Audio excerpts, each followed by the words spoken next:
Okay, so for this video, I'm going to talk about squats and the proper versus the improper form. And when you perform a squat with the improper form, like repetitively, it can cause a lot of injuries and mainly with the spine. And so we want to avoid that. So I'm going to talk about some of the ways that a squat is performed improperly. It may look right or feel right to individuals whenever they're first starting out, but later down the road, it will cause them back injuries. So the first common mistake when performing a squat is going too low to the floor. And it's also called butt wink, but whenever you are in the eccentric phase of a squat, you should make a 90-degree angle with your legs. But a lot of people tend to go even lower than the 90-degree angle, and it causes the lumbar spine to almost curve. And so it's putting a lot of extra pressure on that lumbar spine. And over time, it's gonna cause a back injury. And so there are a couple ways to solve this issue. This issue is based around ankle mobility. So you can, do little exercises on a daily basis to improve your ankle mobility, but also you can put a weight underneath your heels so that you're leaning forward a little bit and it raises your ankles up a little bit more so you can perform the squat creating a 90-degree angle instead of going too low. So then the second thing that is commonly mistaken is when people raise their hips before their chest. So whenever you're performing a squat and you're coming up during the concentric phase, you should, your chest and your hips should be coming up at the same time. But a lot of people, they're down here and then they raise up and then their chest. But it should all be one full motion.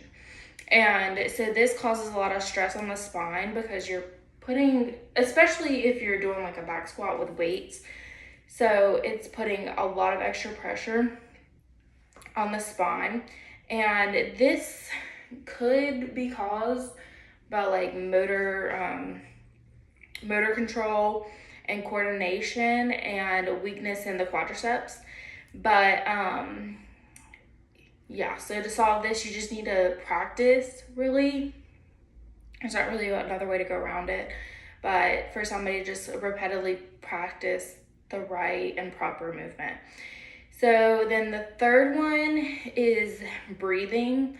And so whenever you're performing a squat, you should breathe in, and then during the eccentric phase and the concentric phase, you should still be holding your breath, and don't let your breath out until you're all the way back, standing up straight.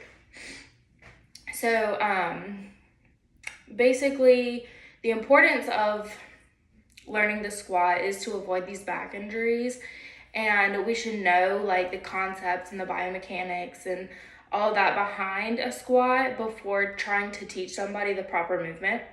And so there are two main phases of the squat, and it's the eccentric and the concentric phase. The eccentric phase is whenever you're going down. It's the downward motion in the squat, which is also the lengthening of the muscles. And the concentric phase is whenever you're coming upward in the motion. And that's whenever the muscle shortens or contracts. And so with a squat, there's little to no isometric movement.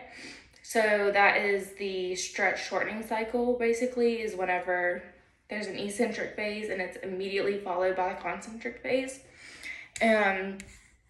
So basically, just to solve the problem of people performing squats improperly, is we just need to teach them about these biomechanics and the kinematics and how to hinge the joints properly and understand which muscles elongate and shorten, and how every movement, every single part of the squat and the movement is all come together. But first, the individual needs to break apart the movement and understand how everything